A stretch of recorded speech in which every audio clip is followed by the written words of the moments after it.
आपण कधी-कधी असे निर्णय घेतो जे तर्काच्या पलीकडचे असतात नाही का? हो, आतून एक आवाज येतो की हेच करायला पाहिजे, लॉजिक काहीही सांगत असलं तरी. आज आपण अशाच एका घटनेबद्दल बोलणार आहोत. ही 1977 सालची एक खरी गोष्ट आहे. एका इंजिनियरची. श्रीरंजन त्यांचे नाव, आणि त्यांच्या अशाच एका आतून आलेल्या आवाजाने 40 लोकांचा जीव वाचवला. बापरे, म्हणजे ही घटना मग निव्वळ एक योगायोग होता की यात श्रद्धेचा काही भाग होता? हाच तर प्रश्न आहे, आणि याच प्रश्नाचा आपण शोध घेणार आहोत. तर गोष्ट आहे 1977 सालच्या एका गुरुवारची. श्रीरंजन जे महाराष्ट्र राज्य विद्युत वितरण कंपनीत अभियंता होते. ते एका महत्वाच्या दुरुस्तीच्या कामावर देखरेख करत होते. त्यांनी त्यांचे लाईनमन श्री अरुण यांना 4 हाय टेन्शन लाईन्स बंद करायला सांगितल्या होत्या. आणि हाय टेन्शन हा शब्द इथे खूप महत्वाचा आहे. म्हणजे आपण बोलतोय हजारो व्होल्ट करंट बद्दल. म्हणजे नुसता स्पर्श नाही, त्या तारेच्या जवळ जाणं सुद्धा जीव घेणं ठरू शकतं. आणि याच धोकादायक परिस्थितीत जिथे एका छोट्या चुकीलाही जागा नसते, तिथेच एक सामान्य मानवी भावना समोर येते, कंटाळा. अच्छा, ज्या ठिकाणी काम सुरू होतं तिथे एका कॉन्ट्रॅक्टरचे जवळजवळ 40 कामगार होते आणि श्री अरुण वाट पाहून पाहून कंटाळलेले होते. आणि त्यांनी काय ठरवलं? त्यांनी ठरवलं की आता लाईन पुन्हा सुरू करायला हरकत नाही. अरे देवा, म्हणजे 40 लोक तिथे असताना? हो, हा विचारच किती भयानक आहे. पण त्याच क्षणी कामाच्या ठिकाणापासून दूर असलेल्या श्रीरंजन यांना एक विचित्र आणि तीव्र संवेदना झाली. संवेदना म्हणजे नक्की काय? म्हणजे त्यांना आतून कोणीतरी सांगत असल्यासारखं वाटलं की काहीतरी भयंकर चुकीचं घडणार आहे. आणि हाच या घटनेतला सगळ्यात रंजक भाग आहे नाही का? ही संवेदना म्हणजे काय? बरोबर. एका अनुभवी इंजिनियरने फक्त एका विचित्र भावनेवर विश्वास का ठेवला असेल? म्हणजे बघा, तर याला थेट स्वामींची कृपा किंवा एक दैवी संकेत म्हटलं आहे. हो, पण याला आपण दुसऱ्या बाजूनेही पाहू शकतो.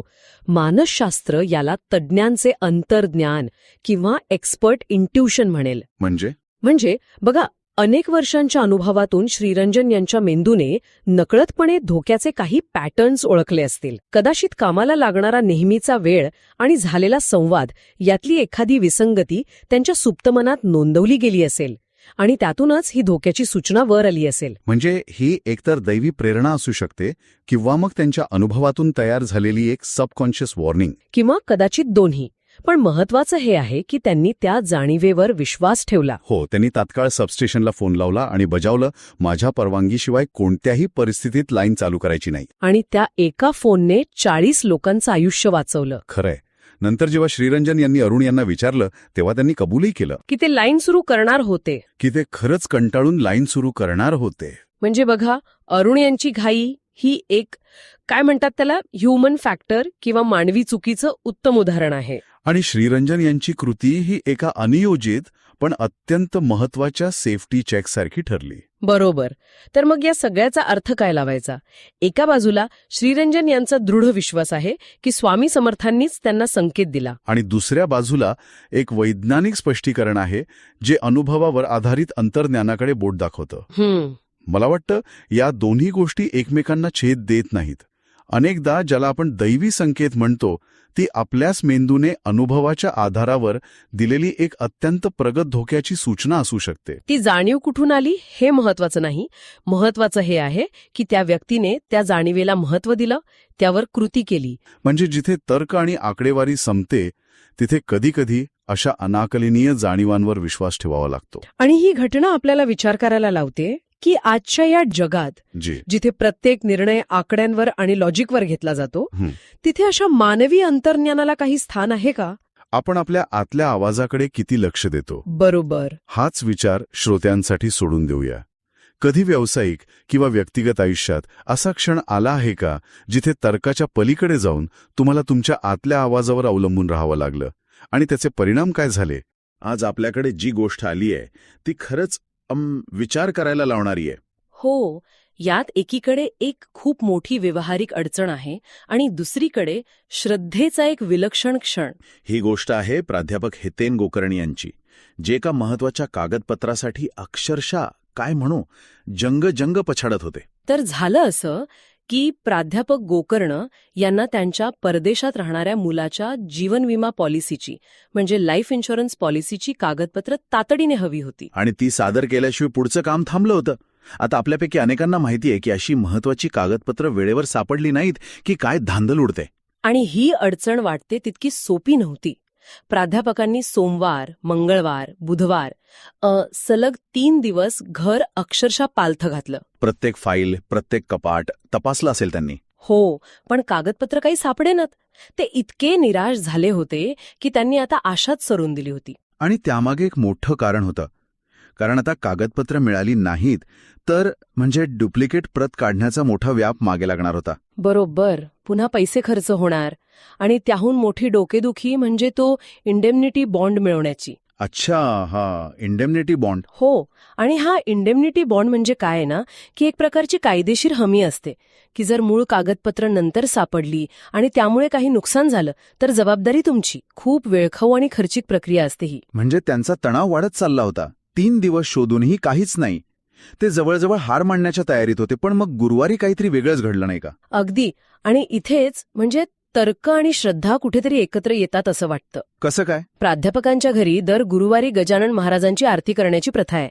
त्या दिवशीही नेहमीप्रमाणे आरती सुरू झाली. आणि आरती सुरू असताना त्यांच्या मनात एक विचार आला की लाकडी कपाटात शोध. पण गंमत म्हणजे त्यांनी तर आधी शोधलं होतं ना त्या कपाटात. हो, 2-3 वेळा शोधलं होतं. त्यामुळे सुरुवातीला त्यांनी त्या विचाराकडे दुर्लक्ष केलं. त्यांना वाटलं की हे आपलंच मन काहीतरी सांगत आहे. साहजिक आहे. पण तोच विचार आरती संपेपर्यंत त्यांच्या मनात पुन्हा पुन्हा येत राहिला. तेव्हा त्यांना वाटलं की कदाचित हा महाराजांचाच संकेत असावा. आणि मग? आणि यातली अविश्वसनीय गोष्ट ही की आरती संपल्यावर जेव्हा ते पुन्हा त्या लाकडी कपाटाकडे गेले आणि त्यांनी उघडून पाहिलं तेव्हा पॉलिसीची कागदपत्र अगदी समोरच सहज दिसेल अशा ठिकाणी ठेवलेली होती. 1 मिनिट, पण हे कसे शक्य आहे? म्हणजे जर आधीच सगळीकडे शोधलं होतं तर त्याच कपाटात कागदपत्र अचानक कशी सापडली? हाच तर यातला महत्वाचा मुद्दा आहे. याला मानसशास्त्रात परसेप्च्युअल ब्लाइंडनेस असं म्हणतात. म्हणजे एक प्रकारचा दृष्टीभ्रम. हो, जेव्हा आपण खूप तणावाखाली असतो किंवा कोणती तरी गोष्ट शोधण्यासाठी धडपडत असतो तेव्हा अनेकदा ती वस्तू आपल्या डोळ्यासमोर असूनही आपल्याला दिसत नाही. आपलं मन इतकं व्यस्त असतं की मेंदू त्या वस्तूची नोंदच घेत नाही. अगदी तसंच. आणि इथेच मानसशास्त्रातील इन्क्युबेशन ही संकल्पना समोर येते. जेव्हा आपण एखाद्या समस्येवर खूप विचार करून थकतो आणि आपलं लक्ष दुसरीकडे वळवतो, जसं इथे प्राध्यापकांनी आरतीकडे वळवलं, तेव्हा आपला जागृत मेंदू शांत होतो, पण आपलं सुप्त मन त्या समस्येवर आतल्या आत काम करत राहतं. म्हणजे आरतीमुळे त्यांचं मन शांत झालं आणि जी गोष्ट आधीच त्यांच्या डोक्यात कुठेतरी होती ती स्पष्टपणे समोर आली.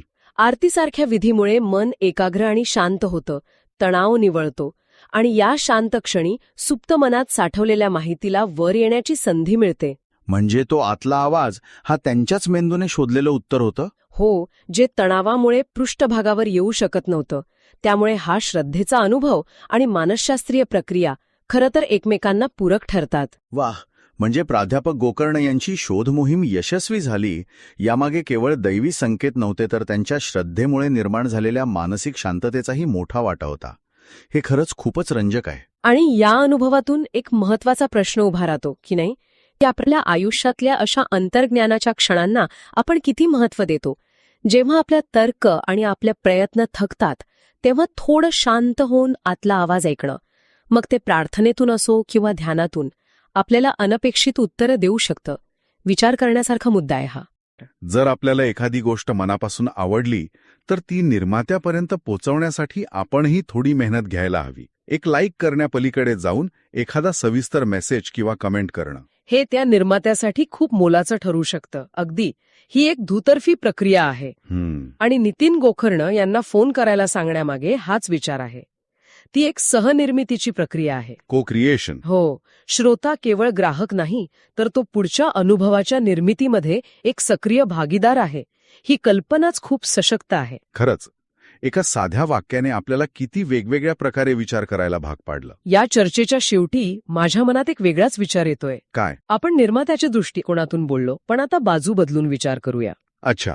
आजच्या या जगात जिथे आपल्या समोर मनोरंजनाचे आणि माहितीचे अगणित पर्याय आहेत, तिथे अशी कोणती गोष्ट असते जी आपल्याला केवळ एक लाईक किंवा सबस्क्राईब करण्यापुरते नाही तर प्रत्यक्ष फोन उचलून एका अनोळखी व्यक्तीची त्याबद्दल बोलण्याइतके प्रभावित करते? हां, खूप खोल प्रश्न आहे. अशी कोणती कलाकृती किंवा अनुभव असतो जो आपल्याला डिजिटल जगाच्या सोप्या कृतींच्या पलीकडे जाऊन एक खराखुरा मानवी संवाद साधायला प्रवृत्त करतो?